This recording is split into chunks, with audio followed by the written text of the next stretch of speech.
Hi, I'm State Senator Jim Welch. Welcome back to Common Talk about the Commonwealth. We're very pleased that you're joining us again for our most latest episode being filmed here at West Springfield High School in West Springfield, Mass. We're very fortunate to have Kim Lee, who is the Vice President of Development for the Center for Human Development here in the Western Massachusetts area. And Kim does great work with the organization, Center for Human Development, and the organization itself. You guys do great work throughout our region in many different areas. I think that those watching at home will be surprised or maybe learn a little bit more about your organization and the type of work that you do throughout our show today, which will be great. So, but usually during the beginning portion of the show, I like to give our guests a few minutes or to just a little bit of background about yourself and how you got to where you are and how you finally got to your most latest position with Center for Human Development. A few minutes to talk about myself. I love this show, Senator. I am, you're right, I'm the Vice President of Development for CHD, the Center for Human Development. I've been with the organization for just about 2 years now, a little bit more than 2 years, and before that I was the Vice President of Communication for Square One, great early childhood and parenting organization. Was with the Basketball Hall of Fame for many years, the Community United Way of Pioneer Valley, so pretty much very committed to the community.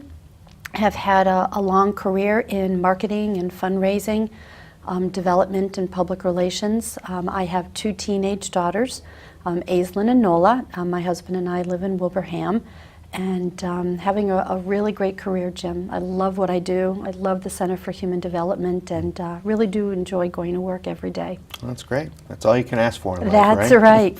So, but I notice most of your career, or at least recently anyway, the work that you've done has been in human service type agencies. Mm-hmm. Is that something that is intentional and you attracted to that type of work? Has it always been a goal? It's a great question, Jim. And actually, I'm a graduate of Westfield State University. I have a major in mass communications and a minor in film, actually. And there was a job opening right upon graduation for the Community United Way of Pioneer Valley, and it was a communications associate or director. And I said to myself, I really want that job. I really want the opportunity to get in and to put a passion towards helping people and to wanting to make a difference in the community, while at the same time being able to experience the role of a communications specialist or public relations, advertising, getting people to understand the importance of being philanthropic. And I got the job. I was thrilled and was so pleased because that really did set me off on this career in human services, which I love. I'm very, very passionate, Jim, about wanting to help people, wanting to make a difference, and putting whatever, what little talent I have to really helping to improve the lives and the conditions of people who live in our community, but also the community itself. So you've been able to really kill 2 birds with 1 stone, for lack of a better term, where you've met your career goals, but at the same time been able to fulfill your personal goals. Absolutely, as well. absolutely. It's been win-win-win for sure. Great. That's great. So let's talk a little bit about the Center for Human Development. And I think many people probably have seen the building, whether in West Springfield or seen buildings in Springfield or Chicopee or across Western Mass, and have seen the name Center for Human Development, but maybe don't really understand or know exactly what the Center for Human Development does or how far-reaching it is. We are a very large not-for-profit organization. In fact, we are the largest nonprofit in Western Massachusetts. We have 70 different programs and services that are provided all the way from Litchfield County, New Haven, Waterbury, Connecticut, all the way up to Berkshire County, and then as far wide as Worcester. So our footprint is huge. We're impacting the lives of nearly 24,000 individuals every single year. And that's through a variety of programs and services. You know, Jim, if you or the viewers were to think about issues that were of most importance to them, whether that would be homelessness or substance use and recovery, you know, this opioid addiction epidemic is something that we are working remarkably on every day. If folks were interested in foster care or adult day health, mental wellness, residential programming for those who have severe mental illness. All of those social concerns, all of those issues are things that the Center for Human Development focuses on every single day. And our history, or how the program, or I should say agency, started is really interesting. It was just shy of 50 years ago, back in the early 1970s, when 4 social workers got together one day around a kitchen table, and actually the kitchen table is still at the Center for Human Development, sort of as a daily reminder of where we came from, the mission of the organization. But those 4 individuals sat around a table one night and said, you know, we're not happy with the system. We're really not happy with the way certain people are being treated. And if you'll think back to the early 70s, it was a time when people with intellectual disabilities were institutionalized. Juveniles who had behavioral issues, instead of going into foster care or into residential programs, were either incarcerated or put in an incarcerated-like or a jail-like setting. And these 4 individuals said, absolutely not, it's unacceptable. These individuals, despite their issues, have every right to be productive, contributing members of our community. And so they founded the Center for Human Development as a way to rewrite and to rethink the system. And it's worked. And that mission of wanting to innovate instead of duplicate has really carried through the organization for all 50 years that we've been in existence. Wow, it's a focus for us. That's an interesting story. This is the first time I heard about the 4 individuals and how the organization originally, you know, came to be. That's an interesting story.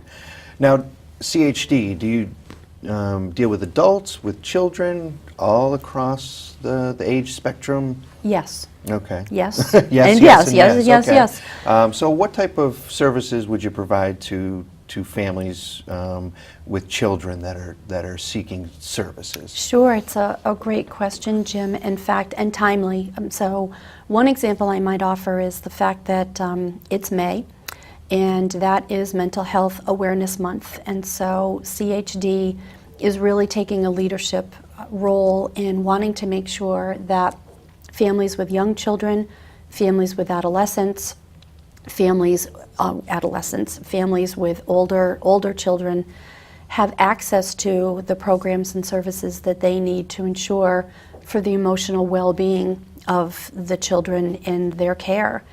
And school stressors, life, work, those things all combine and really at times weigh on us and our mental wellness. And so CHD has a variety of programs and services so that we can treat not just the child who may be exhibiting behavioral issues or emotional issues, but the family as well. So oftentimes we hear from constituents, family members will call our office and they're seeking help or support for a loved one, say a child, and they don't know where to turn. They don't know where to go to seek the resources.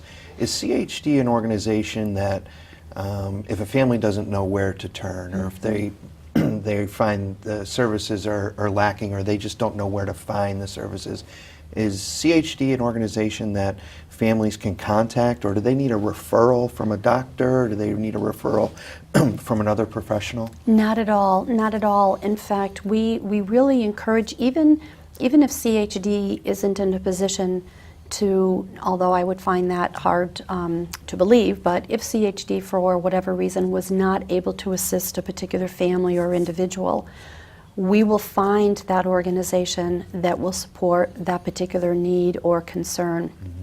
The best thing that people can do if they have a question and they're just not sure what help might be available or how to access programs or resources in the community, is to go to our website, which is chd.org. And we'll put that up on the screen for...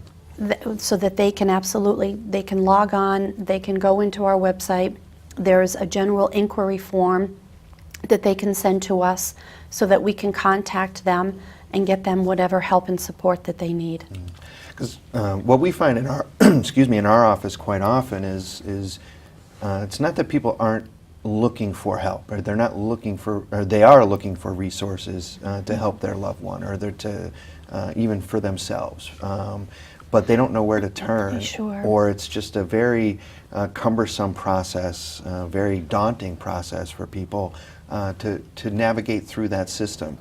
So CHD would be definitely one place where families or people could start, and at least start the process and ask the question, what resources are out there to help us with the issues that we're facing. Absolutely, absolutely. In fact, we recently started a campaign, an advertising campaign, if you will, with just the simple question, how are you? Because we wanted to ask people, we wanted people to ask themselves, we wanted people to ask their families, you know, how are you? How are you doing? And if you're not doing so well because of mental wellness, if you're not doing so well because you're concerned about your housing, if you're not doing so well because you see a parent aging and yet you have to go to work every day, and you're just not sure where or how to ensure for the care of that aging parent, it's a simple question that we ask the community in the hopes that they will reach out to us so that we can help them navigate, because it is, Jim, it's very daunting, it's very overwhelming, and the kind of help you get is all too often determined by the other person on the other end of that phone. Mm-hmm. And so when you call and you get somebody who's having a bad day, who might have been in their job for 100 years, who just really doesn't feel like going the extra mile for you, you're limited by that. And so that is not the experience at CHD, and so you're absolutely right. CHD is a great first stop to visit to find what resources are available. That's great, and it's great to hear that an organization like CHD is here for our community and the members of our community with those resources. And oftentimes our office, and I'm sure other offices and your office or your organization as well, finds that that first initial phone call or contact is oftentimes the most difficult one for people and families to make. And you know, it can be daunting, and just getting over that first initial contact can be a challenge. But it's great to know that CHD and other organizations like CHD are around. But that, you know, pick up the phone, give a call, and make that initial contact. It is, Jim. You know, a lot of it is that first step that's the hardest, you know, and we look at suddenly the doctor tells us we need to lose 10 pounds. Well, nobody wants to lose, hear that they have a problem with their weight. Nobody wants to hear that they have an aging parent. Nobody wants to hear that they might be losing their housing. So at times, it's just making that first call, and especially when it comes to mental wellness and emotional, distress, people don't necessarily want to know they have a problem, but we want them to know our number. Right. And we'll put that number up on the screen. And right now we're going to take a break and have some public service announcements, and then we're going to come back and do the second part of our show and talk about some other exciting things that are happening with CHD. Sounds great. Listen, I realize that I'm not perfect, but it all really started to change because you judge me for having a problem. No one is going to know that I need help. I need help. I know that no one is going to judge me for having a problem. I realize that I'm not perfect, but it all really started to change because you listen. This year, patriotism shouldn't just be about pride of country. It should be about love. Remember that to love America is to love all Americans, because love has no labels. Hi, and welcome back to Come and Talk About the Commonwealth. I'm State Senator Jim Welch, and today we're very fortunate to have Kim Lee, Vice President of Development for the Center for Human Development here in Western Massachusetts. And the first part of our show, we learned quite a bit about the Center for Human Development and the type of resources that are available to people in our community and families in our community. And this next segment, I wanted to take some time and let you talk about and have a conversation about a really great part of your organization that is actually in West Springfield, right on Route 20. And I think a lot of people have seen it, maybe not familiar exactly with what it is or what type of services are provided there, but it's the Cancer House of Hope on Route 20 in West Springfield. And can you talk a little bit about it, how it started, what type of services are provided, who can access it, and just everything about it that you can, and you got plenty of time to do it. So. Thank you, Jim. Sure. The Cancer House of Hope, CHD's Cancer House of Hope, is actually celebrating its 20th anniversary this year. So it's a great opportunity to talk about the fact that this little program has been providing 20 years of hope to the community. And it started way back when, actually in Westfield. And a group of individuals who themselves were either cancer survivors, individuals who worked on cancer, doctors, physicians. Dr. Glynn really sat down and said there has to be a program in the community that would be non-institutional, something that would offer cancer patients and their loved ones and survivors, loved ones who were now left after somebody with a diagnosis had passed away, some place where people could go that was not in a hospital setting, where they could receive comfort and care and support. And so these individuals actually founded the Cancer House of Hope. And then there were some shifts. The house moved from Westfield to Springfield, and was on Plumtree Road in Springfield.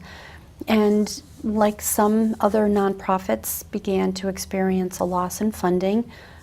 During that time, it was the very early 80s. Economically, the community was really suffering, and so the board of trustees for that organization at the time approached CHD and said, we couldn't think of a finer organization to connect with and to partner with in order to really keep this program alive and well. And we couldn't think of a finer program to partner with or to collaborate with. So CHD assumed ownership, if you will, of the Cancer House of Hope. And for the past almost 10 years, we've been running the program. We moved it back to West Springfield. We thought, well, the house originated in Westfield, and then it had been moved to Springfield. So was there a community halfway between those communities that could continue to serve most of Hampden County? And so West Springfield seemed like a beautiful, logical location. And so here we are, right on Westfield Street, Route 20, as you mentioned. We serve just about 450 individuals every year. But what's interesting is that those individuals actually equate to about 1,200 visits every year. So people are coming for massage, oncology certified massage. They're coming for Reiki. They're coming for support groups. They're coming for our beautiful, beautiful wig boutique so that they can be personally fitted and have a wig styled that matches their color, their character. Hair, as you know, can be a real signature for women. And so when you begin to go through treatment, chemotherapy to address your cancer diagnosis, hair loss, hair thinning is pretty inevitable. And so we have a beautiful free wig boutique out at the Cancer House of Hope. In fact, everything we do at CHD's Cancer House of Hope is completely free of charge. We don't collect insurance co-payments. We don't ask for insurance cards. We don't ask people to pay at the door.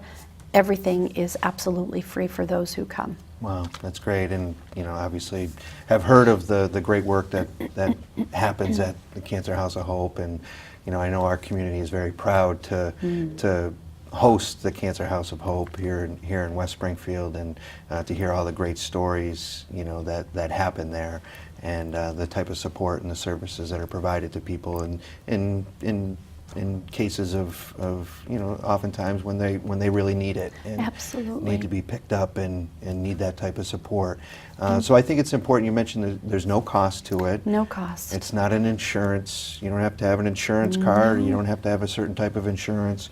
Is it a walk-in? Is it a phone call? It is. It can be both. And so individuals can simply walk in. We're open now Monday through Friday, but we are really looking to expand our weekend hours, because we know individuals who have been diagnosed with cancer or their loved ones, many still need to work. Many still need, of course, to parent, to get the kids to school, to get them to softball practice, baseball practice. So having weekend hours, we know, and having evening hours, we know is very important. So we are absolutely looking to expand.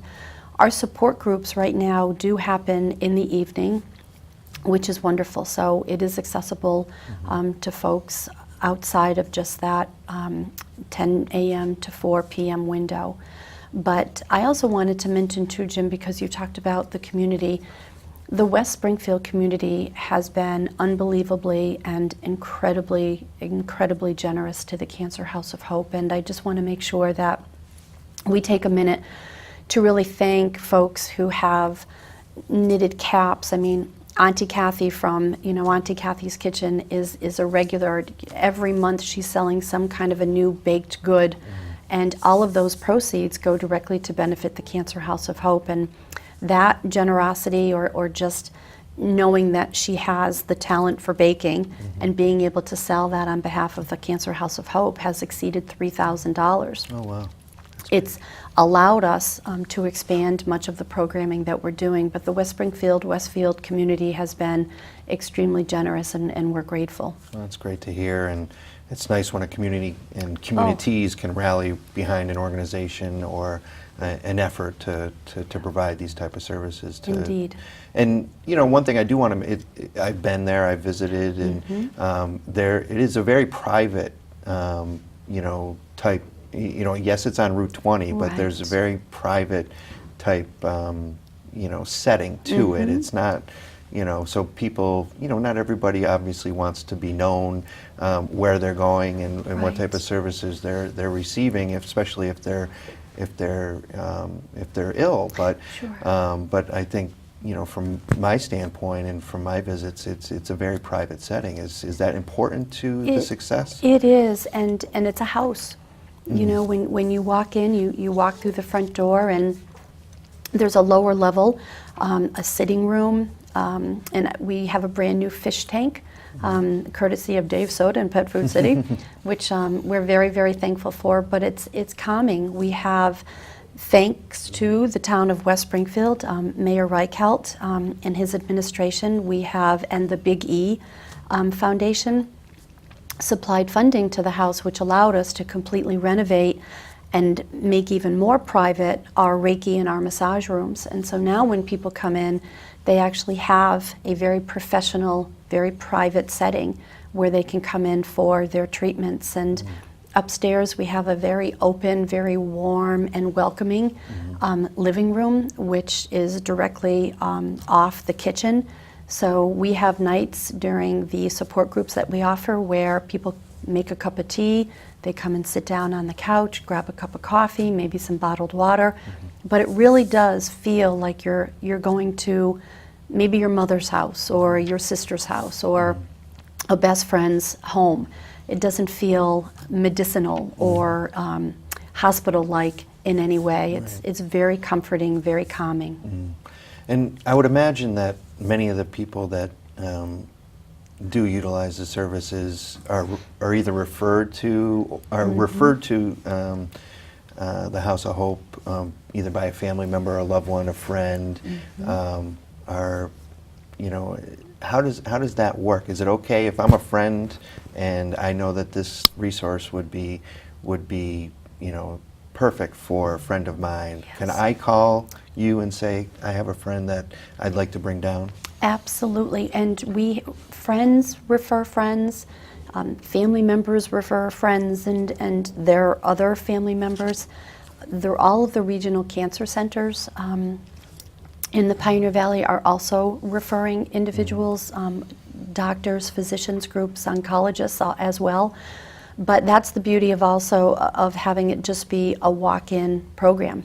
People can just drive by, have a thought, think, geez, I'd like to learn more about the Cancer House of Hope. I happen to have a few minutes. I'm going to just drive in and see if I can get some questions answered. So, absolutely.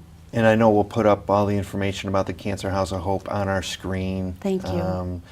Just for people at home, if they, to have it as a resource, and if they know of somebody, it's definitely a resource worth looking into, because the stories that I've heard and the feedback that I've heard has just been absolutely tremendous. And it's we really appreciate, obviously, CHD for taking the leadership of that organization and making it the successful organization that it is, and providing the resource to the community. So cancer doesn't discriminate, does it, Jim? No, it affects all of us. It's affected me personally. I'm sure it's affected you and your family, and so making sure that we are available and to a diverse audience, and we have volunteers. The house is completely staffed by volunteers. So making sure that we have volunteers who are as diverse as the individuals who are coming to the house is important.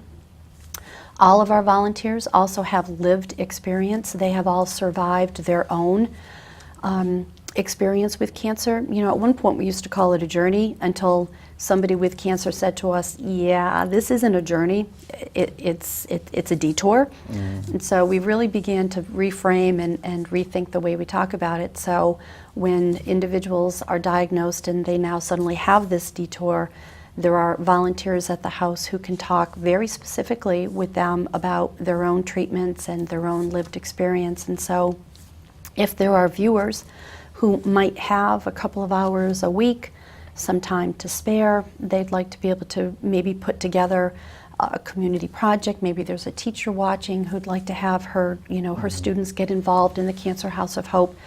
We are always looking and very reliant on volunteers. It's an important, critical part of what we do. And so if people are interested in volunteering, we would absolutely encourage them to reach out. Well, Kim Lee from the Center for Human Development, thank you so much for joining us today. Always great to have you on, and I always think, Kim, someday politics, is it in your future? Oh, Jim, it's funny, with this job you sort of feel like you're already in politics. It's like you make a real important and critical difference in the lives of the constituents you serve, and so it's, in a way, that's sort of what we're doing at CHD as well. But you're doing a great job, Jim, and thank you, Senator, for all you do. Well, thanks for coming on, and for those of you watching at home, we appreciate you tuning in, and we'll see you next time.